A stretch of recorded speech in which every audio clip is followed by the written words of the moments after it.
And I call the member for Cunningham. Thank you, Deputy Speaker. And I would also like to thank you for all of the work that you have done over so many years for children with disabilities, including for my friend Vicky and her beautiful daughter Melissa, who is now 37 years old. Oh Can you believe it? Makes me feel old. It does indeed. I rise today in support of the National Disability Insurance Scheme Amendment, Securing the NDIS for Future Generations Bill 2026. Labor created the NDIS. This was nation-building reform. It was essential for the community and it had strong community support. And we are incredibly proud of the NDIS and its intentions. And we are determined to secure its future and cement the community support that people with disability deserve. I have a long history of advocating hard for the rights of people with disability in our community for over 3 decades, and ensuring that they have a voice at the very highest levels. I've seen what happens when that support is not adequate or is not properly targeted, and I know how important it is for this to be right. The NDIS is an essential part of Australia's support system for people with permanent and significant disability, and it is another global example set by Labor governments. It exists to help participants live with dignity, with choice and with independence, and that commitment remains unchanged. However, we need to strengthen the scheme so it keeps working well into the future. If we do nothing, NDIS spending is expected to blow out by $13 billion over the next 4 years. And what this will mean in the long term is that the NDIS will lose community support and confidence, and it just won't be there for future generations. And this is not an outcome that we will accept. The NDIS is far too important and it has far too profound an impact on the lives of those who need it. This bill aims to return the NDIS to its original intent, supporting people with permanent and significant disability and securing it for future generations.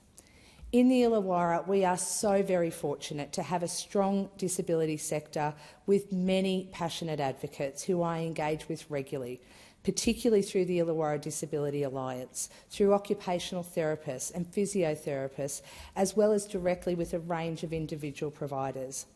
I have listened when providers have raised concerns with me, and I have ensured that these local experienced voices are heard by the relevant policy makers. I have facilitated a number of roundtable discussions between those experienced advocates, the Minister for the NDIS and the NDIA, and I thank all of the parties for their engagement in good faith during these discussions. I want to make sure that local, experienced and dedicated advocates can convey advice on our region's experiences as we work through these important reforms, and I will continue to do so. Like me, the Illawarra Disability Alliance member providers are passionate advocates for people with disability. They have hundreds of years of experience between them, caring for people in our community, and a strong reputation for providing quality care. As the Minister for the NDIS said, the NDIS is a statement of our national values and a source of pride for so many in our community, including me. It is the most comprehensive support package for people with disability in the world. The vulnerabilities that we have seen in the system through shonky providers and the many stories I hear of people who can't get the support they need undermine the scheme as a whole. They call for urgent and comprehensive action. It is simply horrifying to think that bad actors and organised crime have targeted vulnerable people accessing the NDIS. Scammers who are seeing opportunity in those who can least afford to lose out. Participants who are doing absolutely everything right and being taken advantage of. It has to stop. Because not only is it leading to poor outcomes for the innocent individuals that are being targeted, it is also demonstrating a low level of care and it is undermining the community's support. When 6 in 10 people say that this crucial program is broken, something must be done. The reforms in this bill are focused on 4 key areas: stopping fraud and rorts, slowing unsustainable cost growth, making eligibility decisions clearer and fairer, and improving the quality and safety of services for participants. The independent review into the NDIS, the Royal Commission into Violence, Abuse, Neglect and Exploitation of People with Disability and the original Productivity Commission's report were all informed by extensive consultation with the disability community and sector. Our reforms are building on the recommendations of these reports to create a stronger and more secure NDIS. The 2023 NDIS review recommended a fairer and more consistent participant pathway, including the introduction of a more consistent and robust approach to determining eligibility for access to the NDIS based on transparent methods for assessing functional capacity. And that's what this bill aims to achieve. The review found that the eligibility process was inconsistent and unfair.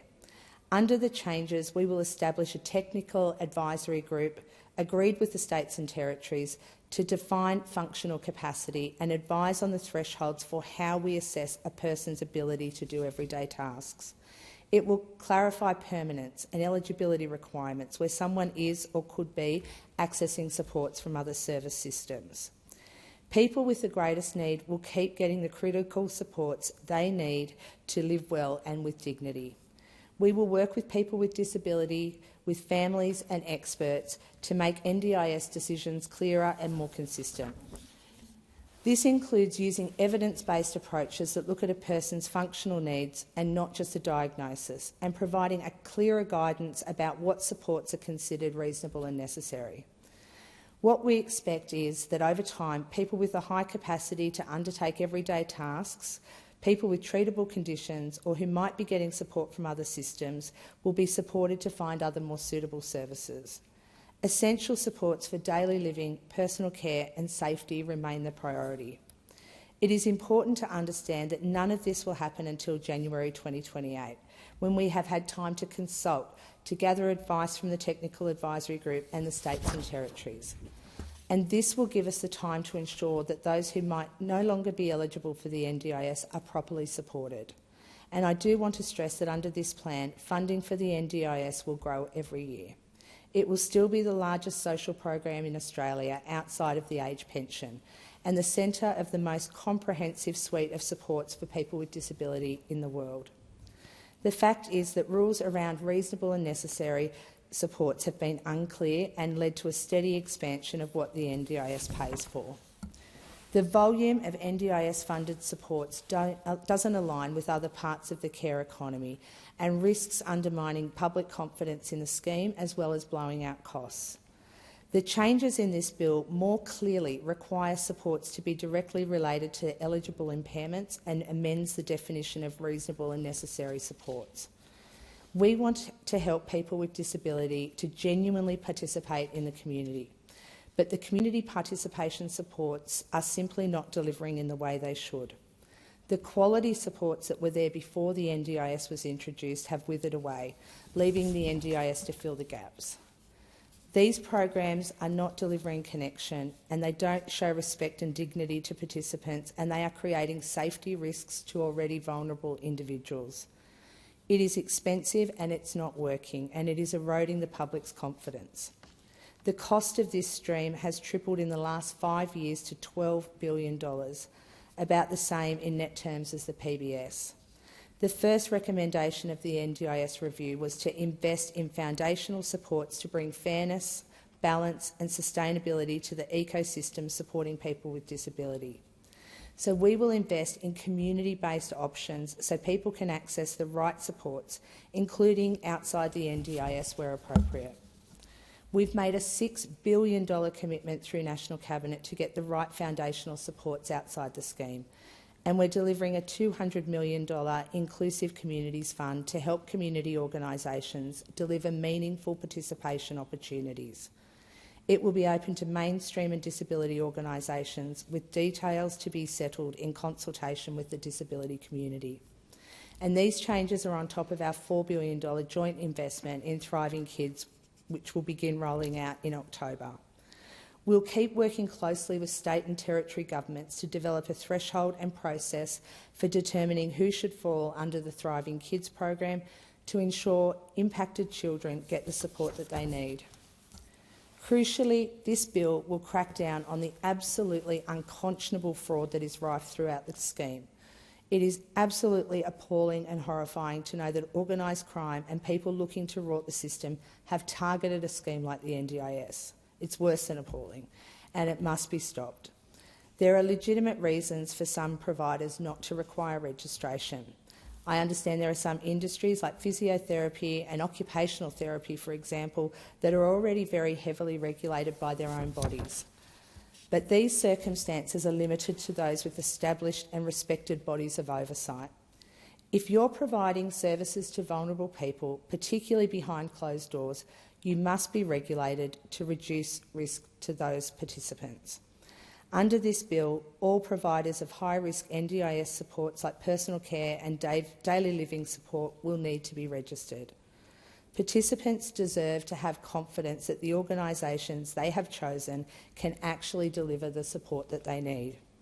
It will also help the government to keep participants safe from harm and exploitation. We should not be seeing abuse, neglect, exploitation and violence from providers who are being paid to deliver dignity and care to vulnerable people. Greater oversight means the NDIS Commission can act swiftly to remove providers doing the wrong thing and will lift the overall quality of the market. There will also be new evidence thresholds for all claims, and we will directly commission providers to deliver a new support coordination and connection service. This will mean participants won't have to pay for this out of their budgets. It will provide the government with oversight and control of service quality and deliver a more efficient service. This bill will give the NDIA the necessary powers to provide stronger safeguards for participants and improve the integrity of the scheme overall.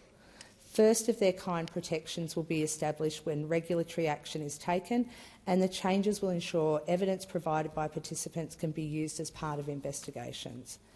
People with disability deserve to be protected against bad actors in the strongest terms.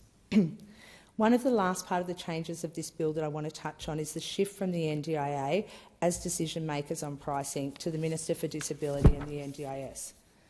The outcry and upset that I have heard from my local providers on the unaccountable way the NDIA made the last round of pricing decisions was simply unacceptable. It wasn't transparent. Providers were not meaningfully consulted, and the NDIA has not been open enough about explaining these decisions. I strongly believe that the government should ultimately be responsible for decisions like this. That's what we are elected for, and the public will hold us accountable for these decisions regardless of whether they were made by the Minister, and as they should. And finally, I understand that when change is proposed, that can be incredibly scary for NDIS participants and their families. We need to ensure that they are consulted, that they are understood, and that they are brought on this journey with us. These are people who have had a tough enough time, and I don't want to see these changes bringing more hurt, confusion and anxiety into their lives unnecessarily. What I have seen over the past decade, though, has often been inhumane. People with profound disability having to fight the NDIA too hard to get a good outcome. We must make this easier for the people who depend on it. We must ensure that the NDIA acts with empathy, treats participants with respect, and that processes are clear, defined and efficient. The agency must work with our good quality providers to make the system the very best that it can be. My office has represented hundreds of people fighting to get good outcomes. It has been frustrating and time-consuming, and it is quite often distressing, and not just for participants, for my staff and I as well. By the time participants come to my office, they have fought sometimes for months and they are at their wits' end, and they are distressed. My staff and I care deeply about our community, and having to fight so hard because processes are not clear, defined or efficient is just not right. It's my staff and I who are on the phone or face-to-face with these participants in distress while we work to get them support through a system that should be much more manageable and efficient for everyone. And as a government, we must make this better. We must make sure that guidelines and processes are clear, are defined and they are efficient. But this must be combined with empathy and respect. And I give my absolute commitment that I will work to have our local voices heard and ensure concerns from people in our community are conveyed at the highest level. I will fight hard to ensure that we get this right, and I truly believe the only way we can and will do this is by working with quality providers and with our community with the expertise and experience in and around this system.